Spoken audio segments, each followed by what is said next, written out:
Olá pessoal, tudo bem? Então, essa é a parte 2 do curso básico de eletrocardiografia. Eu vou falar sobre derivações do plano frontal e horizontal.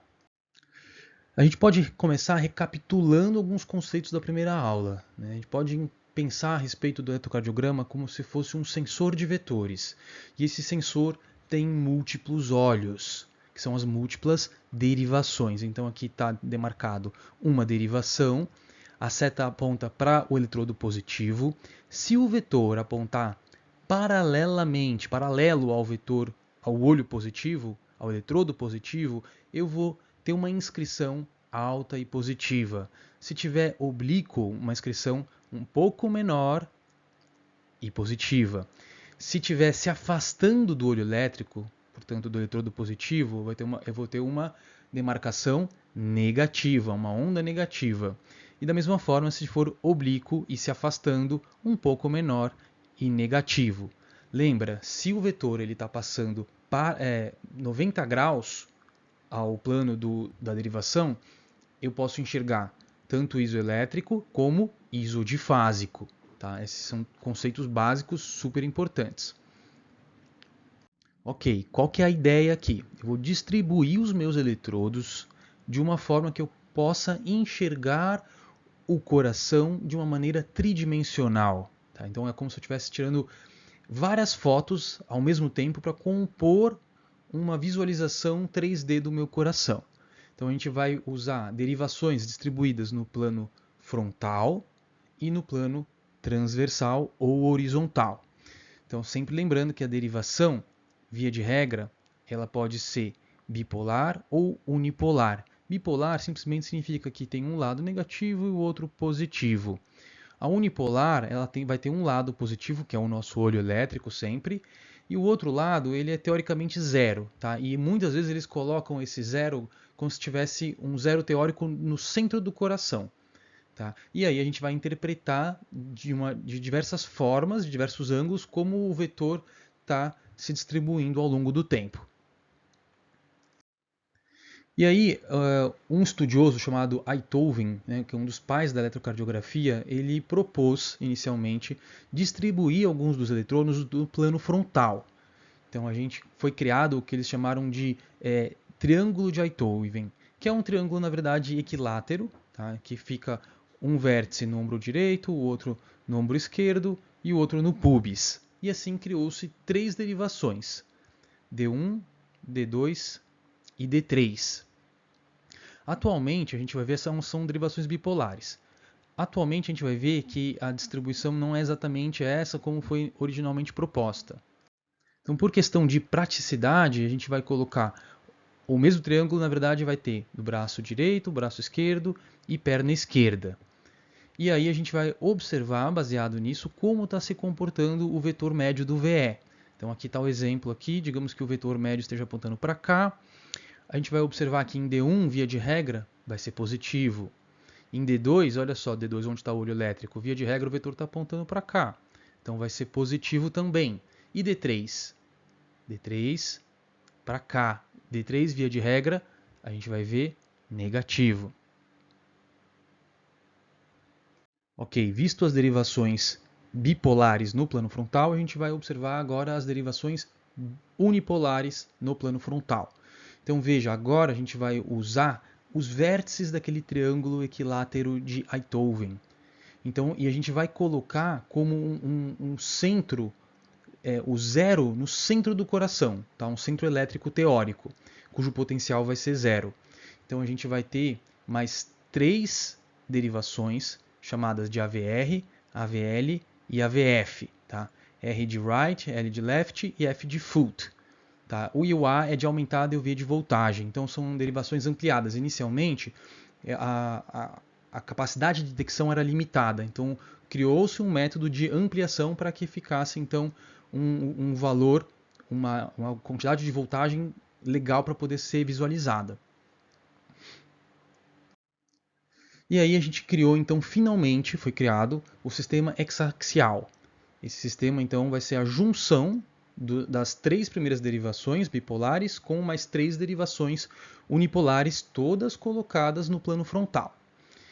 Então, olha só que interessante. A gente tem D1, aqui no braço esquerdo, formando essa derivação primeira, e agora a gente vai unir tudo num centro, naquele centro teórico. Então aquele triângulo ele vai descer, vai se juntar e vai formar todas as derivações numa espécie de rosa dos ventos do eletrocardiograma, que está aqui demonstrada. Então a primeira derivação, D1, apontando para o braço esquerdo. Segunda derivação, D2, apontando para cá. Terceira derivação, D3, apontando para cá, todas cruzando, passando pelo centro teórico. Depois, AVL, depois AVF, perfeito. Depois, AVR. Então agora a gente tem o sistema hexaxial, que são então 6 derivações. Então aqui demonstradas e a forma com que elas se distribuem divididas em graus, tá? Separadas por graus, de 30 em 30 graus. Então a gente tem aqui D1 em 0 graus, depois a próxima, D2 em 60 graus, depois AVF em mais 90 graus, D3 em mais 120 graus, e depois pula direto para a AVR, que está em menos 150 graus, e a VL em menos 30 graus. Então é importante saber a disposição delas, sim, é super importante. Inclusive, de preferência, já memorizar também o grau que cada uma se encontra. E aí a gente pode projetar o nosso vetor, que a gente está estudando, nessa rosa dos ventos. E assim eu vou interpretar como cada um dos olhos elétricos vai interpretar o comportamento desse vetor ao longo do tempo. Então, perfeito. Por exemplo, um olho elétrico que está localizado aqui em D1, ele vai observar o quê? Uma onda positiva e alta. Um olho elétrico localizado aqui em D2, também uma onda positiva e alta, um pouco menos alta. E a VF também, ele aponta um pouco para baixo. Então, uma onda positiva, porque se aproxima do olho elétrico de AVF, só que bem menos alta. E D3, negativa, como eu já comentei. E a VR, veja, a VR está olhando do lado oposto onde as coisas, onde o fluxo de despolarização está ocorrendo. Então ele vai ver, via de regra, uma onda negativa, se afastando do olho elétrico de D2, se afastando do olho elétrico, se afastando do olho elétrico de AVR. E aí é isso que eu comentei. Então, observando a polaridade de cada onda estudada, nas 6 derivações, a gente pode saber então a posição do vetor no espaço. Perfeito. Então a gente vai observar se esse vetor, se essas ondas, na verdade, que são as decorrências do vetor, é predominantemente positiva, predominantemente negativo, se é isoelétrico ou se é isodifásico. E assim a gente vai conseguir concluir várias coisas no estudo do vetor. E aí agora a gente consegue então descobrir qual que é o eixo médio do QRS, baseado na observação de como as ondas se distribuem ao longo de cada uma dessas derivações. Então, primeira etapa de todas para você descobrir qual que é o eixo da despolarização ventricular. Eu vou primeiro focar somente em 2 derivações, em D1 e AVF. Ok, se a onda for predominantemente positiva em D1, portanto eu sei que o eixo médio do QRS ele vai estar na metade esquerda da minha rosa dos ventos. Vai estar por aqui, em algum lugar por aqui. Beleza, então depois eu vou olhar para a AVF. Se a AVF estiver positivo, eu sei que está na metade inferior da minha rosa dos ventos. Então, se eu somar que o eixo está aqui e aqui, portanto, só me resta o quadrante inferior. Isso é super importante. Então, repetindo, por acaso, se essa onda em D1 fosse negativa, eu sei que estaria na metade direita da rosa dos ventos. Tá? Então, portanto, um eixo desviado. Se tivesse negativo em AVF, então estaria na parte superior da rosa dos ventos. Veja que o normal vai de menos 30 até mais 90. Então, mesmo assim, ainda poderia ser normal, caso estivesse negativo em AVF. Tá? E aí a gente agora vai para a próxima etapa, que é depois de descobrir o quadrante, conseguir calcular com mais precisão exatamente onde fica esse eixo final. Perfeito. Uma vez encontrado o quadrante, que está localizado o seu eixo médio de despolarização, você vai olhar para as 2 derivações imediatas e que não cruzam esse quadrante. Quem são as 2 derivações mais próximas do quadrante que você encontrou e não cruzam. Então, no caso, D3 e AVL. Então, vamos só revisar o racional aqui. Então, beleza. Eu olhei para D1, está positivo em D1. Eu sei que está na metade esquerda da rosa dos ventos. Depois eu olhei para AVF e vi que está positivo. Eu sei que está na metade inferior da rosa dos ventos. O que sobrou para mim? Então, se eu for fazer uma intersecção dos dois que estão positivos, a intersecção é o quadrante inferior esquerdo. Ok. Depois eu vou olhar para D3. Opa, D3 está positivo. O que significa isso para mim? Veja. Então, a metade que aponta para D3 é onde vai estar localizado o meu vetor final. Então, é o mesmo racional. No caso de D3, veja, ele vai estar localizado, esse vetor, entre mais 30 e menos 150. Preenchi aqui. Onde eles estão se sobrepondo?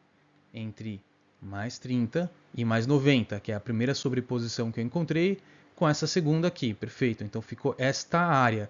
Eu sei que o meu vetor final vai estar entre mais 30 e mais 90. E aí depois eu vou olhar para a VL. Perfeito. Posso fazer o mesmo racional com a VL. A VL está o quê? Positivo. Portanto, o meu vetor ele vai estar em algum lugar nesta metade que fica entre mais 60 e menos 120. Ok? Aí eu vou finalmente conseguir descobrir qual que é o ponto de sobreposição de todas essas metades que eu preenchi. No caso, a intersecção ficou entre mais 30 e mais 60. Perfeito, está aqui. Então, com isso, a gente descobriu exatamente onde se enquadra o nosso vetor final. No caso aqui, entre mais 30 e mais 60. E a segunda regra qual que é? Veja, até mais simples. Sempre a gente vai começar a nossa observação olhando para D1 e olhando para VF. Então, D1 igualzinho outro exemplo. D1 está positivo, está na metade esquerda. A VF está positivo, está na metade inferior da rosa dos ventos. Qual que é a sobreposição? Ok. E aí eu vou olhar, digamos que você está seguindo o mesmo racional de antes. Eu vou olhar aqui para AVL. Tá? Opa, AVL está positivo, então tá bom. Então eu vou saber que está exatamente naquela mesma localização lá, entre mais 60 e menos 120. Perfeito. Daí eu olho para D3 e D3 está isodifásico. Essa que é a grande questão aqui. Eu consigo pressupor que se D3 está isodifásico, quer dizer que essa derivação, o eixo final, está passando de forma perpendicular à derivação. Está passando a 90 graus. Então, por isso que chama a regra das perpendiculares. Quando você encontra uma das derivações demonstrando um vetor isodifásico, significa que o vetor então final está passando de uma forma perpendicular. E quem está perpendicular a D3? Aqui, o mais 30. Então eu cheguei à conclusão, de forma até mais rápida, que o meu vetor final está apontando para mais 30. E agora um treinamento final. Perfeito. Então vamos fazer esse treinamento junto. Se quiser dar uma travada no vídeo, tenta você e a gente observa junto. Ok, então olhou para D1. Eu sei que a metade esquerda é onde vai estar o meu vetor. D1 está positivo. Olhei para a VF. Ok, a VF está o quê? Negativo. Então agora está diferente. Então, o meu vetor vai estar na parte superior e vai estar no quadrante superior esquerdo. Perfeito, porque é a área de intersecção. Depois eu vou olhar, então posso seguir a regra. Eu vou olhar para quem não cruza. O primeiro que não cruza é D2. Perfeito, olhei para D2. Então aqui, ó, qual que seria então a metade de D2? Seria para lá, entre menos 30 e mais 150. Então eu ficaria com essa opção da sobreposição aqui. Eu sei que o meu eixo que vai sobrepor fica entre menos 30 e menos 90. Aí está o meu eixo final. E aí eu me deparo olhando para a outra derivação que não cruza, que é quem? A VR, que não cruza o quadrante superior esquerdo. A primeira que não cruza. A segunda é o AVR. Está lá em menos 150. E aí eu vou olhar para a VR e eu falo, nossa, que interessante. A VR, de fato, está praticamente isodifásico. Né? Então eu sei que provavelmente esse meu eixo ele vai estar a 90 graus de AVR. Então ele vai estar a menos 60 graus. Então dessa forma a gente conseguiu matar mais um eixo, só que dessa vez desviado para a esquerda, lá por volta de menos 60. Agora a gente vai poder fazer uma compreensão, terminar a compreensão tridimensional do comportamento vetorial do ventrículo, observando as derivações do plano horizontal. Essas derivações elas dão a noção antero-posterior, porque antes a gente estava vendo tudo no plano frontal, era unidimensional. Agora a gente vai olhar no plano antero-posterior, plano horizontal. Para isso, veja, é essencial saber qual que é a localização correta dos eletrodos, porque isso tem implicação direta na forma como você vai chegar ao resultado do exame para você. Então a gente vê com frequência profissional de saúde, seja médico, enfermeiro, auxiliar de enfermagem, colocando os eletrodos em local inadequado. Então, primeira coisa, V1 vai ficar onde? A gente tem que aprender a palpar o espaço intercostal do paciente. Então, palpou o ângulo de Louis, caiu, já para a direita, você já está no segundo espaço intercostal. Segundo, terceiro, quarto, perfeito. Então, quarto espaço intercostal, na linha paraesternal, grudadinho no externo, à direita. V2, mesmo local, só que à esquerda. Palpou, caiu, 2, 3, 4, quarto espaço intercostal, linha paraesternal, esquerda. V2, pula V3, tá? Coloca primeiro o V4. E aí você vai palpar o quinto espaço intercostal, na linha hemiclavicular esquerda, coloca o seu eletrodo, V4. Depois, equidistante a V3 e V2 e V4, você vai colocar o V3. Tá? Fica mais fácil fazer assim. Posteriormente, a gente coloca V5 no quinto espaço intercostal, na linha axilar anterior. E V6, por fim, no quinto espaço intercostal também, na linha axilar média esquerda. Tá? Então, linha axilar anterior e média. O que a gente vê com frequência? Colocando aqui no segundo, super alto. Né? V1 e V2 são os que o pessoal mais erra, colocando em uma localização super alta, aqui até próximo do segundo espaço intercostal. Então veja que daí dessa forma você tem que lembrar como é que está a disposição do coração dentro da caixa torácica. Ele está um pouquinho virado para a esquerda, então e retorcido, discretamente retorcido. Então o contato direto com a caixa torácica aqui, com o externo, está mais próximo do VD. Né? Então V1 e V2 ele enxerga um pouco de VD, um pouco, né? Mas a massa do VD comparável com o VE é muito menor. Então a gente consegue até uma derivação, duas derivações legais até para a gente poder observar o septo interventricular, né? A parede septal. V3 e V4 a gente vai poder ver a parede anterior do VE e V5 e V6 o que a gente chamaria de parede lateral baixa do VE. Perfeito. Agora a gente vai olhar as derivações especiais. Tem algumas situações onde a gente pode mudar a localização dos eletrodos para poder enxergar de uma forma diferente certas paredes. O mais clássico, é poder olhar numa situação de infarto de parede inferior, olhar se houve infarto de VD e de parede posterior. Para isso a gente vai lançar mão do V3R e V4R, que vão ser colocados exatamente como o V3 e o V4 normais, só que numa imagem espelho para a direita. E depois o V7 e V8 para poder enxergar se houve um infarto de parede posterior. Então essa é uma situação clássica que a gente precisa fazer essa avaliação num paciente que está com infarto com supra de parede inferior. Então não tem muito segredo. Aqui, na verdade, onde seria o seu V2, agora virou o V1, porque está tudo em espelho. Aqui o V2, eu vou pular de novo o V3, fazer o V4 lá no quinto espaço intercostal, na linha hemiclavicular, só que agora à direita, e colocar aqui distante o nosso V3. Perfeito. E o V7 e o V8 vai ser no quinto espaço intercostal também, só que agora lá na linha axilar posterior e na linha escapular posterior. Então realmente vai ser atrás do paciente.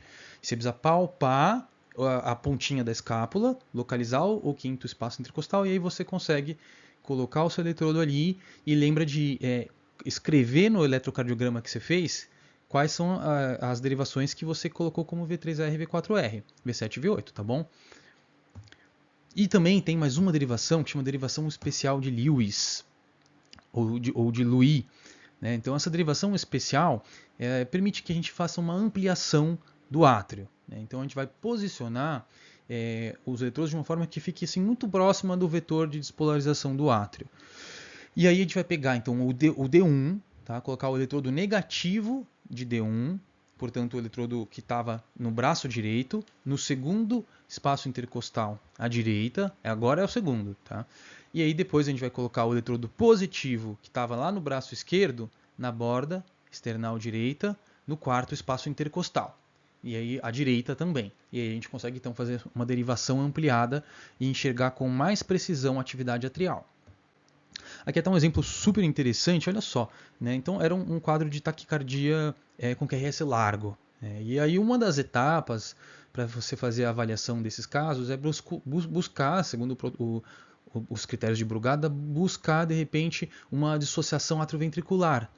Então a onda P ocorrendo de forma independente à atividade dos ventrículos. E aí foi feito aqui a derivação de Louis e a gente observou, olha só, que está tendo uma dissociação AV. Perfeito, tá vendo? Aqui, marcado em preto, o átrio conseguindo bater, e olha só que interessante. Então, algumas situações especiais você pode lançar a mão dessa derivação. E é isso aí, pessoal. Espero que tenha ajudado. Forte abraço.